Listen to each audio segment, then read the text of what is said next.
ఆర్థికంగా ఇబ్బంది గురించి. ఓం శ్రీ మహాగణాధిపతియే నమః. శ్రీ గురుభ్యో నమః. హరి ఓం.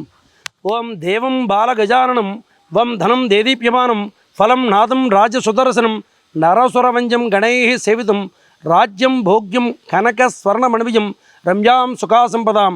ఓం గజ్ గజ్ గణేశాయ వరప్రదాయ లక్ష్మీ కుబేర మంత్ర సిద్ధిం కురుకురు. అంటే ఆర్థికంగా ఇబ్బంది ఉంది అంటే ఇందులో ఇక్కడ 2 పాయింట్లు ఉన్నాయండి. ఏంటంటే మనకు వచ్చే ఆదాయం సరిపడతోటి అదే బడ్జెట్లో మన ఖర్చులు కూడా పెట్టుకోవడం ఒక విధానం. అలా కాకుండా వీడు ఎక్కువ ఖర్చులు మనకు వచ్చే డబ్బులు రూపాయి అయితే రూపాయిన్నర ఖర్చు పెడుతూ ఉంటే దానికి భగవంతుడు కూడా హర్షించడు. అలాగే ఏదైనా ఉప్పిన లాంటివి వచ్చి ఇబ్బంది ఉండొచ్చు. అలాగే ఆర్థిక ఇబ్బంది అంటే కూడా ఏదైనా ఒక అపార్ట్మెంట్ కొనుక్కునో ఏదో ఇల్లు కొనుక్కునో కూడా ఓ పెళ్లి చేస్తూ ఇబ్బంది ఉంటాడు. అలాంటి వాటికి కూడా కొంత ఆర్థిక ఇబ్బంది ఉంటుంది కనుక అలాగే పంట సరిగ్గా అటయానికి అందకపోవడం వల్ల కానీ ఇబ్బంది ఉంటుంది. ఇలాంటి టైంలో మనం ఒక మంచి రెమెడీ చెప్తాను, మంచి ప్రశ్న కనుక. దానికి ఏంటంటే లక్ష్మీ దేవితో కూడిన గణపతి మంత్రాన్ని లక్ష్మీ యంత్రంతో గనక ఒక 40 రోజులు పూజ చేసినట్టయితే ఆ లక్ష్మీ యంత్రం కూడా చాలా సింపుల్గా ఉంటుందండి. వేసి చూపిస్తాను మీకు. పెద్ద ఇబ్బంది పడేదేం కాదు.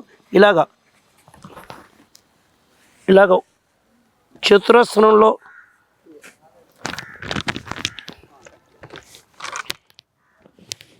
చతురస్రంలో ఇలా గీసి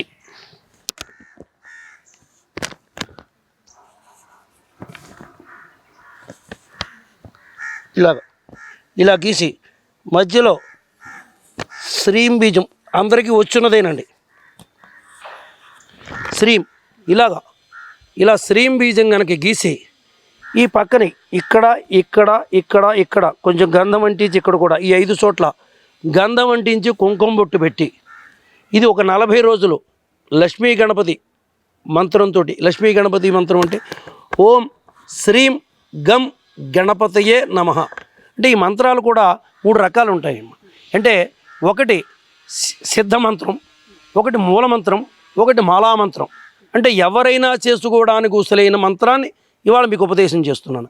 ఏం చేద్దంటే సిద్ధ మంత్రం అంటే ఆల్రెడీ మెడిసిన్ నూరేసి ఉంది, మనమేం తయారు చేసుకోకలే, ఆల్రెడీ తయారు చేసేసి వచ్చేసారు. అంచేత మనం వేసుకుంటే మందు పట్టుడుతుంది. అదేవిధంగా ఇదేంటంటే సిద్ధ మంత్రం. అదే మూలమంత్రం అయినట్టయితే కొన్ని రూల్స్ ఉంటాయి, నియమనిష్టలు ఉంటాయి. దీనికి సర్వకాల సర్వావస్థల యందు కూడా ఏ టైంలో అయినా చేసుకోవచ్చు.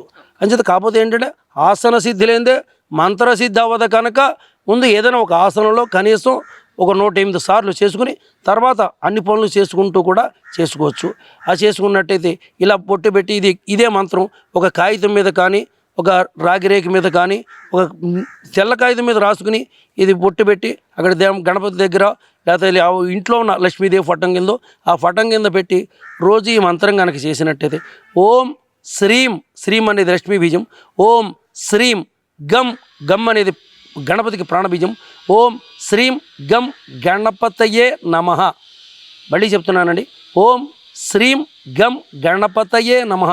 అలాగా ఒక 40 రోజులు చేసినట్టయితే ఆటోమేటిక్గా మనకున్న అప్పుల బాధలు ఏదో రూపంలో ఆదాయం పెరిగి, అంటే వినాయకుడేం పైనుంచి మూటలేయడు కదా, చేత మనకు కూడా ఆదాయం పెరిగి ఏదో రూపంలో ఆదాయం పెరిగి వచ్చి మనకు ఆటోమేటిక్గా ఈ అప్పుల బాధలన్నీ తీరుతాయి. కాకపోతే ఏంటంటే మంత్రం చేసినా ఒక పూజ చేసినా నైవేద్యం లేకుండా చేయకూడదు కనుక దానికి ఏదైనా బెల్లం ముక్కో ఏదో పెద్ద గుండుగలు కొద్దీ వారసక్కలే 5 కేజీలు 6 కేజీలు ఓ చిన్న బెల్లం ముక్కో ఏదో స్వీటో పండో ఏదో నైవేద్యం పెట్టాలి. శాంతి లేని పూజ అశాంతిని కోరుతుందంటారు కనుక ఒక నైవేద్యం కూడా పెట్టుకున్నట్టయితే ఆ గణపతికి లక్ష్మీ గణపతిది ఇలా చేసుకున్నట్టయితే ఆటోమేటిక్గా మంచి ఫలితాన్ని వస్తాయి. అలాగే నేను రిజల్ట్లో కూడా మీరు చెప్పారండి చేసుకున్నాను, ఇలాగ నాకు ఈ రుణ విముక్తి అయ్యిందండి, ఈ ఇబ్బంది లేకుండా నడుస్తుంది ఫ్యామిలీ అని చెప్పిన వాళ్ళు చాలామంది అనేక వందల మందిని ఎరుగుతున్నాం. అంచేత ఆ ప్రాబ్లం లేదు, ఇలా చేయించుకోండి అమ్మా. నమస్తే.